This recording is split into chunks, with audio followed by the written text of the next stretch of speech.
Menteri Luar telah menghubungi dengan negara Arab, Turki yang terlibat, dan saya sendiri sepanjang Sabtu dan Ahad telah menghubungi ketua-ketua negara menyatakan bahawa langkah harus lebih tegas dan keras untuk menyekat kepungan menyeluruh ke atas Gaza dan arahan keras Israel memaksa rakyat Gaza meninggalkan tanah air mereka. Pendirian kita, Tan Sri Yang Betul, adalah jelas. Politik di Palestin ialah politics of dispossession. Tanah, harta benda mereka telah dirampas dan kita mesti kembalikan hak mereka, orang Palestin, ke atas tanah air mereka. Jadi apa yang akan berlaku ialah pada malam ini Menteri Luar akan berlepas ke Jeddah atas undangan putera Mohammed bin Salman, Perdana Menteri, dan OIC untuk mengadakan sidang. Saya akan berlepas pada hari Khamis. Pertama ke Riyadh untuk persidangan yang tetap di antara GCC dan ASEAN, dan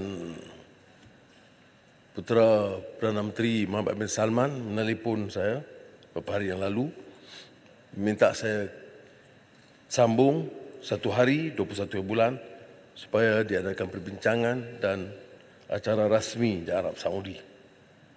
Dan saya akan berbincang dengan beberapa teman lain, UAE, Qatar, Mesir dan Turki, sama ada perlu untuk mengadakan beberapa pertemuan lain dengan pemimpin-pemimpin negara lain. Walau bagaimanapun, saya ingin jelaskan di sini bahawa sesuatu yang lebih segera harus dilakukan. Barat, Eropah mengambil sikap kepupuraan, hypocritical, keras terhadap Rusia dalam isu Ukraine dan mengizinkan kezaliman berterusan. Setiap persoalan dalam pertemuan, dalam perbincangan yang mereka mahu tahu dari kita ialah tindakan Malaysia harus mengecam Hamas. Saya beritahu bahawa kita dari segi dasar memang ada hubungan dengan Hamas dari dulu dan ini diteruskan.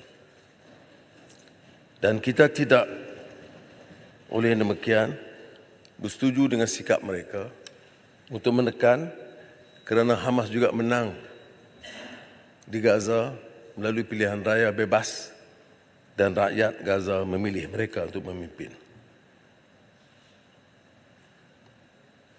Saya telah umumkan bantuan 10 dan insya-Allah pada hari Khamis ini, lengkap sebelum saya berangkat ke Arab Saudi, 100 juta yang akan disalurkan khusus ke Gaza untuk tabung kepentingan kemanusiaan dan perubatan.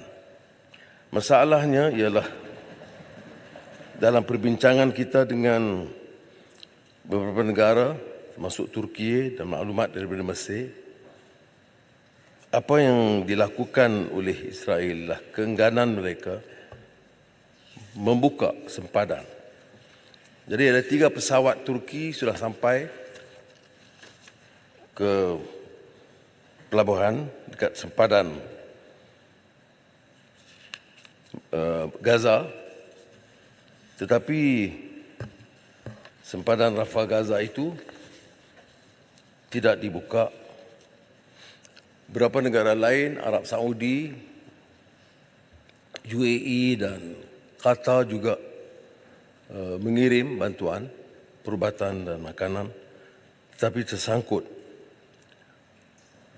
Kerajaan pemerintah zalim Israel telah menghalang pembukaannya.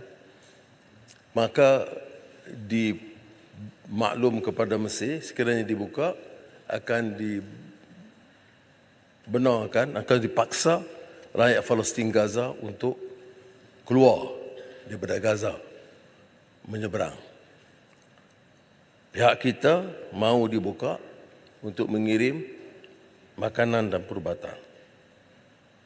Jadi ini tidak dilakukan dan apa yang berlaku ialah disekat dan dibom kemasukan di Salahuddin.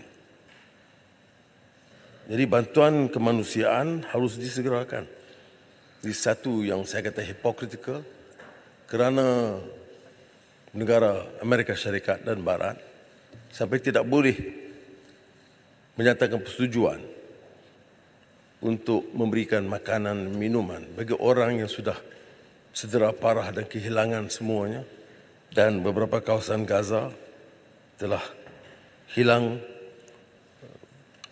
keperluan minuman, air bersih dan juga makanan.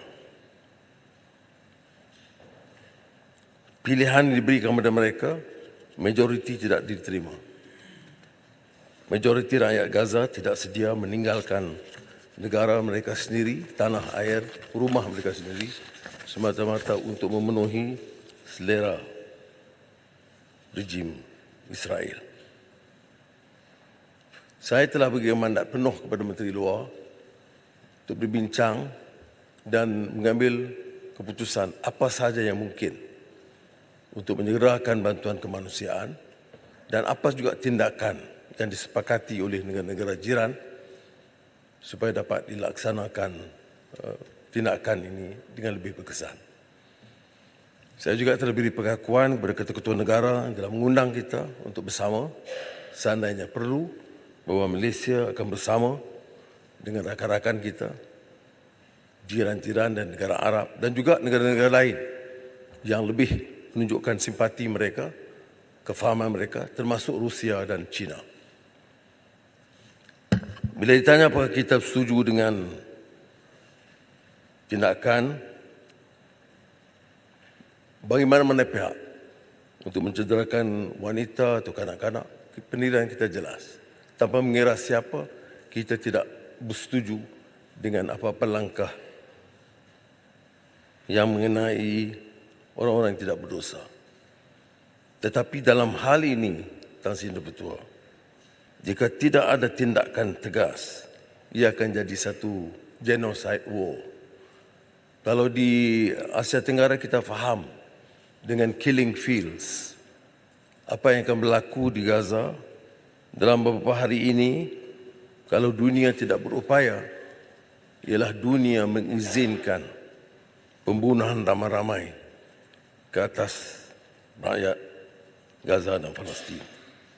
Saya ingin hanya menyatakan bahawa sudah sampai ketikanya di mana kerajaan Malaysia dengan dukungan yang diberikan akan bersama dengan rakan-rakan untuk melakukan apa sahaja yang perlu. Saya harap Tan Sri Bertua faham apa yang dimaksudkan dalam perbincangan-perbincangan kita ini dengan wakil-wakil negara. Itu nampak keresahan itu sudah meluap dan nampak sudah ada jalan buntu, terutama kerana Israel diberi dukungan penuh oleh Amerika Syarikat dan Eropah.